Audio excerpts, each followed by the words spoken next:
Las cosas importantes las haces tú. Muchísimas gracias a la Embajada de los Estados Unidos por patrocinar este segmento que es de migración y que todos los lunes está al servicio de ustedes. Mucha atención en el tema que vamos a desarrollar en este momento. Está con nosotros Josué Caleb Fortis, quien es el subgerente de ayuda asesoría migratoria. ¿Me estimado Josué? ¿Qué tal? Buenos días, Henry. Qué bueno estar por aquí, pues hablar de ese tema importante que aunque la gente siempre está aplicando para visa, pero es importante recordar estos temas. Exacto, muy bien. Y hay tanto que hablar de migración y hoy nos hemos enfocado y nos vamos a desarrollar el tema sobre el formulario DS-160, ¿verdad? Claro que sí, es muy importante conocer mucho este formulario porque muchas personas están llenando esta solicitud, están buscando a alguien que les ayude y estamos viendo bastantes errores todavía que las personas pueden realizarlo también y esto les puede desembocar en una negación de visa si no lo hacen correctamente. Ok, ¿cuál es ese formulario? Aclaremos un poco porque hay muchos que no estamos inmersos en esto, que no sabemos cuando dicen, mire, es tal visa, es no sé qué, es tal formulario, pero entonces, ¿cuál es este? DS-160. Es el DS-160, es un formulario electrónico que fue sustituido en el año 2010 porque antes se llenaba el formulario DS-156. Entonces esto fue actualizado y a pesar de los años esto se ha ido actualizando. Cada vez le van agregando más preguntas y es información personal que uno debería colocar en este formulario. Por ejemplo, información personal de nombre, fecha de nacimiento, información de los padres de uno, pero piden otra información como por ejemplo el contacto de los Estados Unidos donde uno va a visitar y también información del trabajo y de la fecha de viaje. Ese es el formulario que llenas cuando querés sacar una visa de turista. Claro que sí, Ajá. Visa de turista, pero ahora como es electrónico, hay en el mismo formulario opciones para elegir diferentes categorías de visa. Este mismo formulario es ocupado cuando también va a aplicar a visa de trabajo, visa de estudiante, visa de turista, solamente que uno debe de ir indicando las opciones correctas para que al final, cuando ya se presente la entrevista, no tenga inconvenientes. ¿Por qué es tan importante este formulario? Porque prácticamente nosotros le llamamos como el currículum de la persona, Ajá. es decir, la información que el oficial consular tendrá a la mano cuando nos esté entrevistando o cuando nos haga ciertas preguntas, va a saber de antemano qué información hemos colocado en la solicitud. ¿Podemos hablar qué está pasando con este formulario? Por ejemplo, hemos visto muchas personas que llegaron de otros lugares de que venían incompleta la información de los padres, dejan inconclusas las casillas de fecha de nacimiento y eso los puede perjudicar. O no están poniendo información actualizada, por ejemplo, de direcciones, teléfonos, correos electrónicos. Por ejemplo, ponen un correo electrónico que pensaban que tenían acceso, pero se terminan dando cuenta que ya no tienen la contraseña, se les olvidó, sí, y ya no tienen cómo recibir correspondencia en caso que la visa sea aprobada. Otro error muy común que estamos viendo es no dar toda la información del trabajo. Esa es la parte más importante cuando uno aplica para visa porque es donde el cónsul se da cuenta qué tipo de personas somos, que a qué nos dedicamos, qué es lo que hacemos. O si tenemos, por ejemplo, un trabajo y hay un negocio adicional, si tenemos ingresos adicionales. De los campos que estamos viendo donde hay mayores errores en este proceso. ¿Qué pasa, Josué, si no llenamos una casilla en este formulario? ¿No nos deja enviarlo o a la hora de la entrevista podemos tener algún problema ya cuando estemos con el cónsul? Hay ciertos campos que son obligatorios que debemos nosotros llenarlos. De hecho, no nos va a permitir seguir en las páginas hasta que hayamos puesto esa información.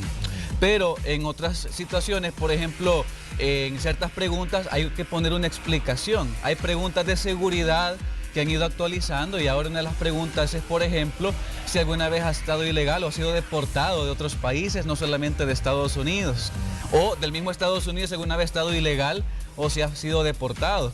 Muchas personas se limitan a contestar un sí y le ponen el año en que fueron deportados o que estuvieron ilegales allá. Exacto. Pero tienen que explicar qué fue lo que sucedió, el motivo que los llevó a irse, cuánto tiempo se estuvieron, para que el oficial consular tenga una idea más amplia de qué fue lo que sucedió. Exacto, Josué, y a la hora de llenar este formulario hay que pensar mucho que la información que estamos poniendo ahí la tenemos que demostrar. Porque hay muchas personas que dicen, yo le voy a poner que gano $5,000, pero el problema es ¿cómo vamos a respaldar esa información? Porque todo lo que lo pones ahí, probablemente el cónsul te va a pedir alguna prueba, ¿verdad? Es muy probable. Y si va solamente con una constancia de empleo de $500, ¿cómo justificar los otros 4.500, verdad? Entonces muchas personas que tienen sus negocios llevan también otros documentos como son las declaraciones, tienen evidencia de sus negocios, por ejemplo, impuestos municipales, facturas, balances de contador, que esto les ayudará a poder demostrar lo que han puesto en la solicitud de visa.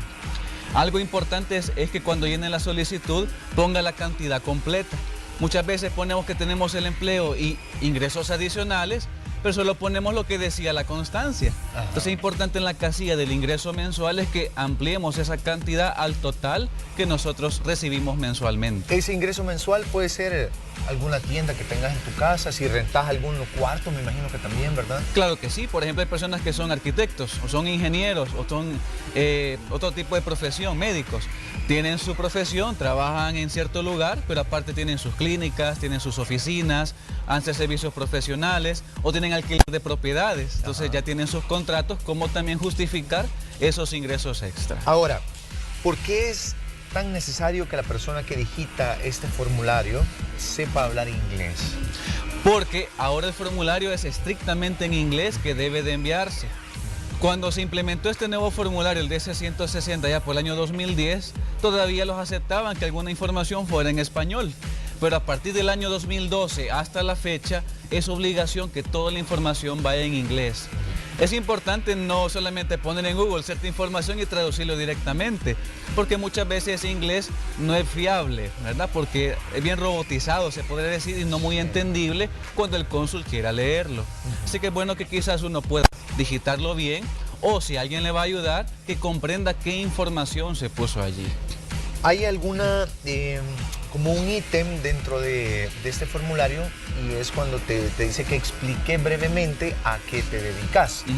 Hay muchos que nos vamos en la chicagüita, como decimos, cuando dicen brevemente. Entonces puede ser que alguna persona venga y diga, médico, soy médico, y nada más. O alguien más que le diga, tengo una tienda de ropa. ¿Qué tanto tenemos que explicar en esto? Como dice que expliquemos, es una explicación en sí, entonces no que vamos a llevarnos 2 páginas explicando, pero sí por lo menos un párrafo que sea entendible.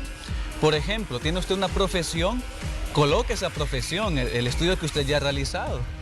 ¿Cuántos años ya lleva usted, por ejemplo, trabajando en cierto lugar? Eso puede ir en la descripción del trabajo. Y también puede ir incluido en la descripción también ingresos adicionales que uno tenga. Por ejemplo, hay personas que tienen un empleo, pero también manejan Uber o tienen otra clase de ingresos. Se puede colocar esa información siempre y cuando también tenga cómo comprobarlo. Mira, ¿y cómo comprobas eso, digamos, que trabajabas como, digamos, haciendo viajes? Digamos, si es un empleo que no es formal, ¿cómo haces para representar eso? Muchas personas lo que han hecho es que descargan de la plataforma de Uber todos los pagos que le han hecho a sus cuentas de depósito. Algunas personas que han sido contratados tienen un documento que certifica que mensualmente están recibiendo eso y hay una oficina en El Salvador donde pueden recurrir para ello. Otras personas que tienen sus vehículos, ¿verdad? Y hacen viajes. Hay personas que tienen también sus permisos del BMT para hacer estos viajes alrededor del país. Otros tienen también evidencia de facturas, recibos, tarjetas de circulación que también tienen sus líneas de transporte. Ahora, ¿cómo hacer para reflejar los fondos que tenés, tus ahorros? Porque quieras o no, a veces los cónsules te dicen, muéstrame los fondos con los que va a viajar. Pero hay personas que demuestran que no han tenido un flujo constante, sino que de repente ves que $1,000 o $2,000 de un solo después de un montón de meses de no tocar la cuenta. Sí. ¿Esto es un error o hay que hacerlo despacito, hay que ir ahorrando para que vean el flujo que uno va poniendo en la cuenta? Lo que sucede es que se podría ver sospechoso. ¿Cómo es que 15 días antes de la entrevista voy a tener $2,000 o $3,000 de la nada? Si no ha sido lo común. A menos que tuviera cómo comprobarlo, vendió alguna propiedad, vendió algún vehículo, recibió quizás alguna indemnización y tiene cómo comprobarlo, llévelo, ¿verdad? Pero si así de la nada va a poner ese dinero, podría considerarse que quizás se lo han prestado o que lo consiguió solamente para decir que tiene el dinero para viajar. Y eso podría ser algo que va en contra de la aplicación de uno. Mira, hay que tener cuidado a la hora de llenar este formulario. Te digo porque a veces algunas personas pueden tener algún error de dedo. Sí. Digamos, le vamos a poner que ganamos $500, pero de repente se le fue un cero más por error, por equivocación. Sí. Y así lo mandamos. Hay que tener cuidado, o al momento de estar con el cónsul decir, mire, me equivoqué, o ya no se puede. No, por eso es importante que antes de que esta persona vaya a enviar la información a la embajada, le entreguen a usted una copia del formulario. Ajá. Y esto lo estamos recalcando porque muchas oficinas en El Salvador se están aprovechando, han visto que hay lucro en este proceso y quieren aprovecharse de las personas. Exija una copia de su solicitud y verifique que han puesto lo que usted ha dicho o que está de acuerdo. Porque si no, entonces puede generar un inconveniente y le puede negar por un número adicional que vaya o un número que falte en la cantidad de ingresos o en cualquier otro dato. Ajá. Otro dato, por ejemplo, que hay que tener cuidado es que muchas personas quieren viajar pronto, pero ponen una fecha específica en el formulario y no se percataron que cuando lo enviaron, después la cita le quedó casi 2 meses o 3 meses después. De hecho, ahorita las citas están quedando para marzo. Entonces una persona tiene que... Sí, si una persona pone en su formulario que quiere viajar en enero o en febrero y su cita le quedó para marzo, entonces ya la fecha ya no va a coincidir. Así que es importante que revisen su cita cuando le quedó para poder entonces tener actualizada la fecha que piensa viajar. Perfecto. Josué, recomendaciones finales para aquellas personas que quieren solicitar una visa. Claro que sí, es importante que se asesore y que alguien, si le va a ayudar en el llenado del formulario, le entregue una copia y que sepa que lo va a digitar correctamente en inglés y que no dejará espacios vacíos. Ajá. Estudie ese formulario, porque el estudiar ese formulario y empaparse de esta información le ayudará a no ir a ciegas a su entrevista y le permitirá tener más opciones al momento de contestar sus preguntas. Ok, por favor, tus contactos. Claro que sí, tenemos el contacto del 2298-9685 y el 9686. Puede buscarlo en nuestras redes sociales, estamos en Facebook, en Instagram, puede darnos like también en las redes sociales y aparecemos como Ayuda Asesoría Migratoria. O también el teléfono de WhatsApp 7736-4852. Perfecto, muchísimas gracias, mi estimado Josué. Los próximos programas vamos a tener programa especial, pero la sección de migración siempre la vamos Siempre a tener. Así estaremos que ahí. te esperamos por aquí. Claro que sí, estaremos. Ok, muchísimas gracias. Ahí Bueno. están las recomendaciones. Nosotros continuamos con más de Hola El Salvador. Hay cosas